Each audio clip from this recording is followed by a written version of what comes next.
As the movie begins, we see two school buses. Inside them are several female students. One of them is named Mitsuko. She's writing something in her diary. Her friends tease her, saying, "Why are you always writing? Why don't you have fun with us?" When she looks up to respond, her pen slips from her hand and falls to the floor.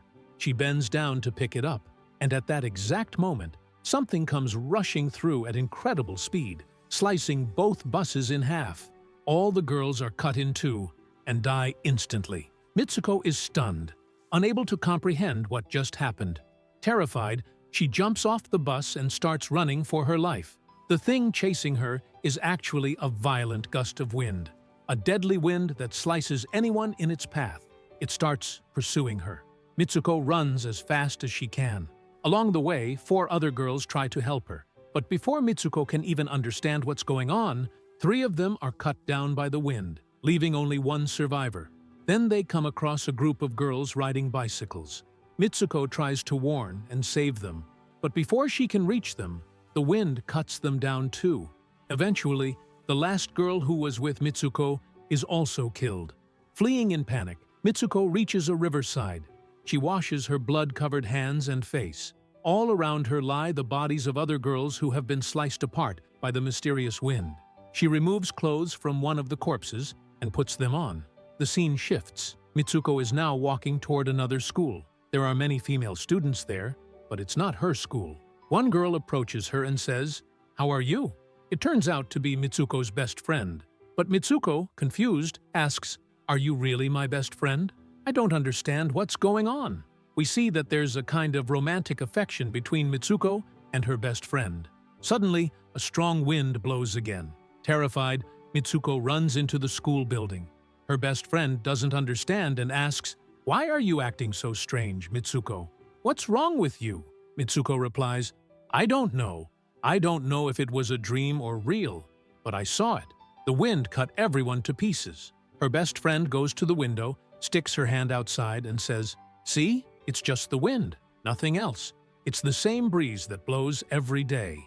Seeing this, Mitsuko begins to calm down a little, thinking maybe it really was just a dream. Later, Mitsuko's best friend and 3 other girls plan to skip class. As the 4 of them sneak out of the classroom, their teacher spots them, but they run away before he can stop them. They climb up to the roof. There, Mitsuko's best friend tells the others about Mitsuko's terrifying dream. One of the girls gets scared, saying, "Maybe what Mitsuko saw was real." Then she runs away in fear. Suddenly, we see that everything in this world starts happening in reverse, as if it's the opposite of normal reality. Someone explains that in this world, the things I've done might be things I haven't done in another world. Then, all of a sudden, one of the girls is eaten by a crocodile. At that moment, Mitsuko's friend says, "See, I told you. What happens in this world doesn't necessarily happen in the other one. Maybe that world doesn't even allow it." She insists that everything they're seeing is just a product of their imagination. Next, there's a scene showing a bed. 4 girls are on it, hitting each other playfully with pillows. 2 other girls stand nearby watching. One of them is dressed as a bride. In fact, those 2 had married each other. Then one friend says, "We have to do something that's impossible in the other world, because our fate is already written and we have to change it." After that, they go to their next class. In the classroom, there's a pillow lying on the floor. When someone bends down to pick it up, their teacher suddenly starts shooting the entire class with a gun. When the camera pans upward, we see that every girl in the classroom has been killed, except Mitsuko, who once again survives, just like before. The teacher approaches her and says, "How dare you interrupt my class? This time, you won't survive." Just then, 2 of Mitsuko's friends rush in, grab her, and help her escape. But another teacher appears and kills them too. Only a few students manage to survive. After the teachers leave, a violent gust of wind sweeps through again, and even the remaining girls are cut to pieces. Mitsuko ends up at a police station, telling the officers everything that happened. One policeman looks at her and says, "The clothes you're wearing, they don't look like a school uniform." At this point, Mitsuko's entire appearance has changed, and people no longer call her by her old name, but by a new one. It's revealed that she's about to get married. The police officer escorts her to the wedding, while people around them congratulate her. As they head toward the church, Mitsuko's best friend appears there too. Mitsuko asks, "What's going on?"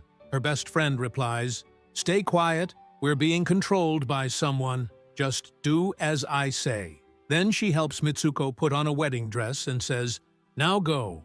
As Mitsuko walks down the aisle, the other girls start mocking and ridiculing her. Her best friend snaps and kills them one by one. Yet, the police don't intervene. When Mitsuko reaches the altar, she finds a box placed there instead of a groom.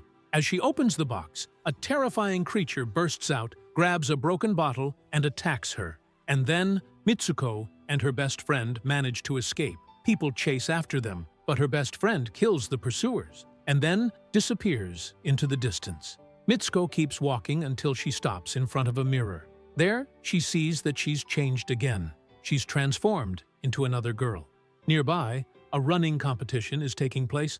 Some girls approach her and say, "You're such a great runner. Why aren't you racing?" Hearing this, Mitsuko starts running, giving it everything she has, determined to win. While she's running, she suddenly sees her old school friends, the ones who had died before. Her best friend also appears among them.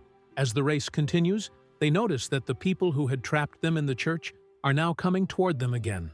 The girls run into a dark place, where a group of students in uniforms are standing. The students say, "We're already dead, and now we're going to kill you too."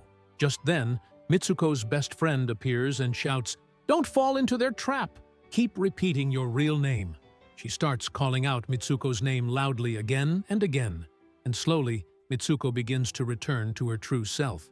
Her best friend has a wire tied around her wrist. She says, "Please, pull this, so I can finally leave this world." But Mitsuko hesitates, terrified that if she pulls it, her beloved friend will die. Because she loves her deeply, she doesn't want to do it. Yet, after her best friend insists, Mitsuko finally pulls the wire. Instantly, her best friend's body splits in two. A gate opens before Mitsuko, and she finds herself in a world of men. Around her, posters of herself are plastered everywhere, and some men are staring at them. One of them approaches her and says, "You've become the future." Mitsuko regains her senses and moves forward. She finds an old man sitting in a room playing a video game. Looking closely, she realizes that the game he's playing contains all the events of her life, everything she's been through. The old man says, "I'm the one controlling this game. You actually died a long time ago, but I used your DNA to recreate you." Then Mitsuko finally understands. Everything that's happened has been part of a video game world, and she's still trapped inside it. She thinks to herself, "Maybe I can still return to my real world." A man calls her over, and the old man tells her, "Come on, complete the final chapter of the game." Mitsuko remembers her best friend's words. "If you do something that's impossible in the other world, you'll be free from the game." With that thought, she suddenly slashes the man's throat and says, "Stop playing with our lives." Then she picks up a stick and stabs herself in the stomach, committing suicide. The old man is shocked. He never imagined Mitsuko would do something like that, but through this act, she changes her destiny. Even though she dies in the virtual world, she remains alive in the real one. In the final scene, we see that all the girls who had killed themselves one by one are now standing together in a snow-covered real world. They're safe now. Everything is finally over. And that's where the movie ends.